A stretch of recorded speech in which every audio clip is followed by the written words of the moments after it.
Gustavo Traverso, senador por la cuarta sección electoral, senador provincial y además presidente de la Comisión de Salud de la Honorable Cámara de Senadores de la provincia en un momento tan complicado en pandemia y sobre todo un vecino de la región porque es juninense. Buenas tardes, ¿cómo te va? ¿Qué tal, Corina? Acá pasando esta tarde y mirando cómo están los resultados de la pandemia en toda la cuarta sección. Siempre, una o dos veces por semana hablamos con el ministro de Salud, el doctor Goyan, y intercambiamos información y los criterios y la mirada que tenemos de lo que está pasando en la región. Y bueno, Bragado es una ciudad que no solo pertenece a la sección, sino que tiene una relación muy directa con el sistema de salud de Junín, y que es un tema que seguimos muy de cerca. Gustavo, justamente te metiste de lleno en el tema. La situación en toda la región está complicada, ese es el motivo de nuestra entrevista, pero primero tratar de llevar claridad a la gente en las cuestiones que tienen que ver con la salud y con la política. Y bueno, y vamos a hablar de este cambio de fase. Es como que todos estamos expertos o somos eximios expertos en el cambio de fase. Fase 2, fase 3, fase 1. ¿Qué implica y qué cosas te parecen a vos importantes en el retroceso de la fase en algunos distritos? Bueno, tiene que ver con determinados parámetros que se están dando en la pandemia, en el análisis epidemiológico del distrito, ¿no? Tiene que ver con la cantidad de contagios que tuvieron en los últimos 14 días, si van creciendo, van decreciendo, están estancados. Tiene que ver cómo está el sistema de salud, porque a veces tenemos los contagios estables, pero en una meseta muy alta, y los casos se van acumulando en el sistema, porque no hay una buena rotación de cama. Digo, los COVID que van a terapia intensiva tienen muchos días de terapia, y a veces, a pesar de que la meseta está plana, digamos, no está creciendo ni está decreciendo, la acumulación de casos hace que se sature el sistema de salud, y por lo tanto hay que promover bajar esa saturación para que no colapse, ¿no? ¿Cuándo se considera que está colapsado el sistema? Cuando el médico tiene que optar por entubar o no entubar a una persona. Digo, cuando el equipamiento de respiración asistida está agotado, y bueno, tiene que decir quién se muere. Esto es lo que ha pasado en todos los países del mundo, incluso en Estados Unidos.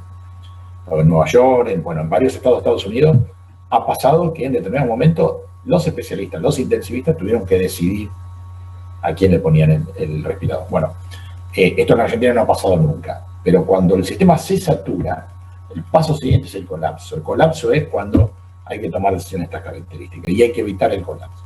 Bragado ya tuvo una situación muy delicada en la primera ola y en la segunda ola está teniendo una situación compleja porque tiene un sistema de salud bastante precario, digo, porque tiene un solo hospital y tiene una clínica que no se está atendiendo COVID, pero que depende mucho de la región. Y la región está colapsada. Perdón, colapsada no, está saturada. Digo, el hospital internacional de Junín está saturado, las clínicas de Junín también están complejas. Digo, entonces, al haber una situación delicada en la región, lo más conveniente de todo es no llegar a un extremo de colapso y promover bajar de fase. ¿Por qué bajar de fase? Porque hay menos movilidad dentro del distrito. O sea, hay actividades que se prohíben o que se compensan de otra forma, que hacen que haya menos circulación de las personas y por lo tanto menos circulación viral. Evitamos los contagios. Si evitamos los contagios, vamos a evitar mayor cantidad de personas en terapia intensiva, mientras avanza el proceso de vacunación. Entonces, a veces es recomendable bajar solos de fase y no esperar a una situación más delicada, que es lo que yo creo que hay distritos que están en fase 3 que deberían autoproponerse mayores niveles de restricción antes de evitar una situación mucho más delicada. Bueno, el intendente ha tenido reuniones con presidentes de los bloques de concejales, con el comité de crisis, con su gabinete, y ha dicho públicamente que todavía hay margen para mantener la fase 3 y no bajar a la fase 4, a diferencia de otros distritos cercanos como Alberti y demás. En este momento, en el distrito hay reuniones de docentes por Meet autoconvocados y auxiliares en estos momentos, mientras nosotros mantenemos la entrevista, pidiendo el cese de la presencialidad, justamente porque el sector docente no es el que está mayormente vacunado, muy por el contrario. ¿Se ha charlado esto incluso en las esferas provinciales? Sí, la fase 3 permite la presencialidad en burbujas y con protocolos. Si ya descendés a fase 2, no, las escuelas 100% virtual. El problema no es la cantidad de contagios que se dan en el ámbito escolar. El problema es la circulación que promueve la presencialidad. Llevar a los pibes, los docentes movilizados, bueno, sus contactos, etcétera, etcétera. Tampoco sirve evitar la presencialidad y que después los pibes anden por la calle, en los parques, en los clubes. Bueno, por eso es un conjunto y un combo de medidas que tienen que tender a bajar el movimiento de las personas. El virus no lo lleva al viento y no anda por las cañerías, no se traslada, al virus lo llevan las personas. Entonces, mientras menos movilización de personas tenemos en la calle, eso hace que los contagios automáticamente bajen. Es lo que pasó en la ciudad de Buenos Aires, lo que pasó en el área metropolitana y lo que pasó en distritos de la región como General Villegas, que tuvo que retroceder a fase 2 y estuvo un mes en fase 2. Pues estaba absolutamente saturado al borde del colapso. Junín hace 5 días que está en fase 2, se terminó la presencialidad en las escuelas y a partir de las 8 de la noche está prohibida la movilidad, por lo tanto están cerrados los restaurantes, cerrados los bares y hay mayor control de la movilidad a partir de esa hora. Y bueno, esto se ve en unos días, seguramente va a haber una disminución de fase. Lo que nosotros decimos en la provincia, Corina, es que hay cosas que tienen que hacer los intendentes. Nosotros como gobierno provincial proveemos del material, del equipamiento, de los respiradores, de los médicos, de los intensivistas. Proveemos la vacuna, pero si los intendentes no restringen la circulación y no se plantan como jefes territoriales a ordenar el distrito, no hay ni vacuna ni sistema sanitario que alcance. Entonces, solo estamos pidiendo y pidiéndole por favor a los intendentes que se pongan los pantalones, que controlen las fiestas clandestinas, que controlen el movimiento en los lugares públicos, que eviten esa situación complicada, que miren un poco lo que están haciendo los jóvenes, porque hay mucho que tiene que ver con la juventud, que se juntan, que se sienten invulnerables, pero todo esto mueve el virus y lo lleva a los domicilios, lo lleva a situaciones delicadas. Entonces, si vos me pedís una opinión, yo creo que la situación de Bragado es sumamente delicada y que el intendente debería plantarse más de cara a la sociedad y decir lo que está pasando y promover restricciones mucho más severas, o con la fase que está, pero tener mucho más presencia en el territorio de sus inspectores municipales, bueno, la policía de la provincia, donde hay policía local, pero generar, digamos, una presencia mucho más fuerte del Estado que evite esto de que la gente, los vecinos, sientan esto de la invulnerabilidad y andan violando un poco la normativa que está en la provincia. Decías recién que hablas semanalmente con el ministro Goyán. Seguramente va a llegar a las esferas provinciales porque lo están impulsando los gremios docentes incluso, un pedido urgente de intensificación de la vacuna a los docentes y a los auxiliares que en realidad se sienten también en el centro de la batalla en este momento. ¿Han hablado sobre esta cuestión, sobre este sector que no es considerado esencial, pero que está trabajando de cara al virus? Por supuesto que estamos hablando y fue una de las prioridades de la vacuna. Hoy tenemos, no sé en el distrito de Bragado, pero en el distrito de Bragado muy poco. Hay distritos donde ya llegamos casi al 50% de los docentes y auxiliares docentes vacunados. El tema es que todos los sectores, o gran parte de los sectores, están expuestos al virus. Los transportistas, los comerciantes, los que atienden los supermercados. Entonces, la escala de prioridades es el sector salud, 100% de vacunados, mayores de 70 años, mayores de 60 años con comorbilidades, que ya los completamos. Ahora estamos completando personas entre 50 y 59 años que no tienen comorbilidades, pero que también son personas de riesgo. Y empezamos a citar en la semana personas de entre 40 y 59 años con comorbilidades, con enfermedades preexistentes.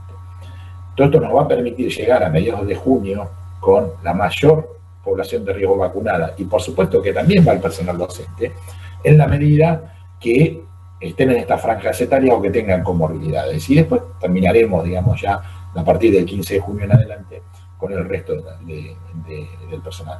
Mientras tanto, lo que decimos es, aquellos docentes que tienen una situación de salud y que no han sido vacunados, tienen la posibilidad de hacer sus clases virtuales. ¿Cómo ves, ahora te lo pregunto como político, no podemos escapar a eso, ¿cómo ves este año como político en cuanto a afrontar una pandemia? Las elecciones van a suceder, las PASO van a suceder, la gente va a tener que ir a votar en este contexto. ¿Cómo lo mira un hombre político? ¿Qué mira, qué piensa, qué siente en este año electoral? Bueno, yo estoy muy preocupado por la coyuntura, por la situación actual, porque todo lo que nosotros estábamos viendo en el verano de una fuerte recuperación económica, con esta segunda ola, no te digo que se frena, pero sí se ameseta. Nosotros veníamos de un pésimo año, del año 2020, con el pico de la pandemia, una caída de la economía de casi 10 puntos, 9,8.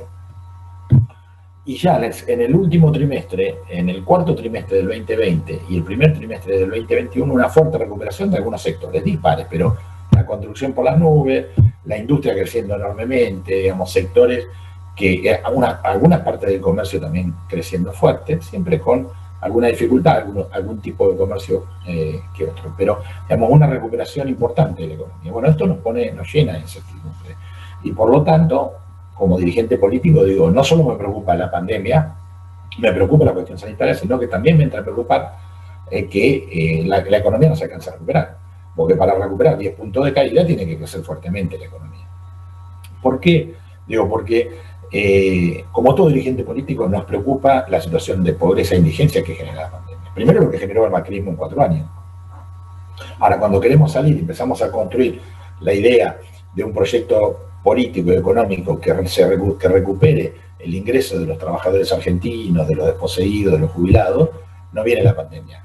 En ese marco tuvimos un retroceso. Bueno, y tuvimos la suerte de que nuestro gobierno intentó proteger lo máximo posible a todos los actores de esta sociedad, no solo a la población vulnerable, sino a los monotributistas, los comerciantes, los empresarios, con una enorme cantidad de batería y de recursos económicos puesto a disposición para que el impacto de la pandemia, de la caída de la economía, sea el menor posible.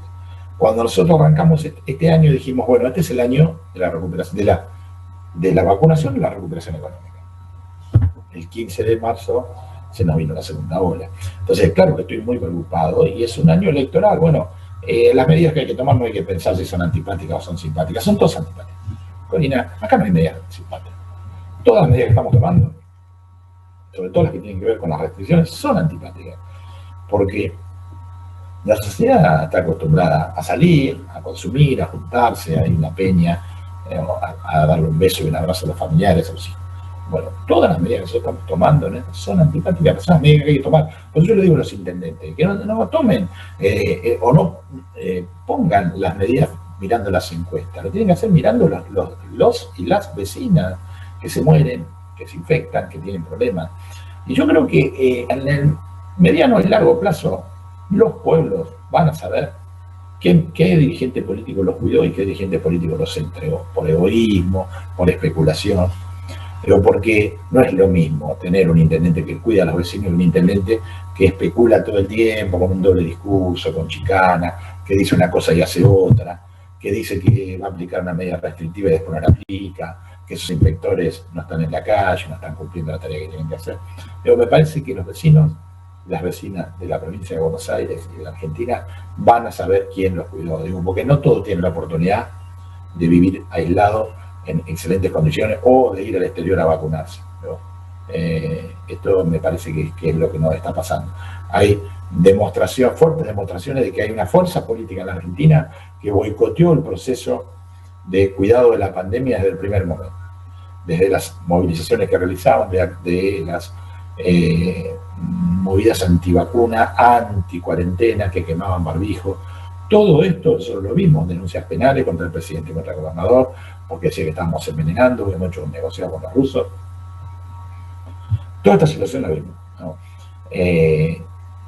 Y hoy, en vez de ayudar, muchos de ellos viven chicaneándonos con que hay pocas vacunas, que esto, que el otro, y poniendo trabas en todo sentido. Y hay intendentes que, como tienen que gobernar, especulan. Entonces, se sacan la foto con la vacuna, con los respiradores, pero después siga, y no se plantan y van y clausuran una fiesta, una juntada, un negocio, digo, porque esto es lo que es lo antipático de todo esto, es lo que lo que tenemos que resolver.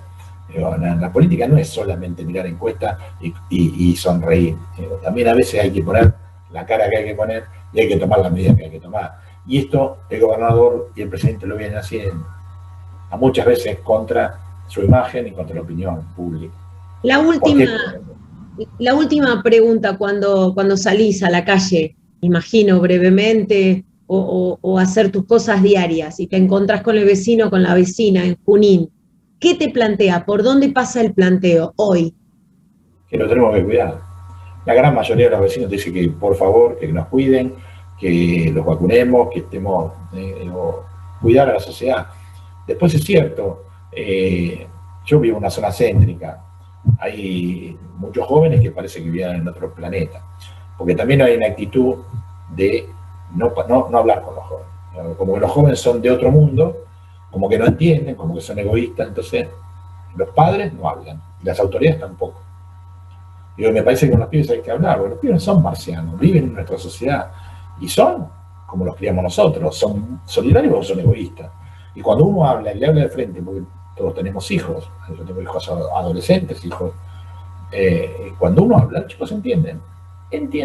Y si es un pibe que tiene sentido común, es un pibe, va a entenderlo y va a postergar lo que tenga que postergar. Digo, a ningún pibe le gusta no ir a Bariloche. Te digo así porque justo mi hija es el año de Bariloche. O no hacer el 15, digo, nosotros tenemos nenas que van el 15, o no ir a la Peña, digo, todo esto nos pasa. Pero tenemos que hablarle a los pibes de frente, digo, lo que está pasando en el mundo no es una pavada, digo, es una guerra mundial contra un virus, contra una situación epidemiológica. Entonces, lo que me dicen los vecinos por la calle, en general, que los cuiden. Y muchos que tienen muy resentida la actividad económica, lo que nos piden es que seamos muy severos para poder volver con más tranquilidad a tener abierto su bar, su restaurante, su casa de eventos, porque la verdad que han sido muy golpeados en el año 2020, se habían empezado a recuperar en el verano, con una fuerza importante, todos vimos en el verano, los cafecitos afuera, en la calle, el solcito, todos trabajando, los restaurantes, y ahora vuelven a tener un impacto, que son comerciantes, son vecinos que merecen mayor de nuestro respeto, pero también nos están pidiendo, a veces nos piden que seamos un poco más flexibles, pero muchos nos están pidiendo de que tengamos la capacidad y la fortaleza para poder trabajar fuertemente en la estrategia del proceso de vacunación y de las restricciones para poder volver a una normalidad en el menor plazo posible. Gustavo Traverso, muchísimas gracias por estos minutos con nosotros. Gracias a vos, Corina. Un abrazo grande a todo el pueblo de Bragado y en particular a todos los compañeros y compañeras del Frente de Todos. Todo el día. Mucho más que éxitos. Todo el día. La 100 pone música.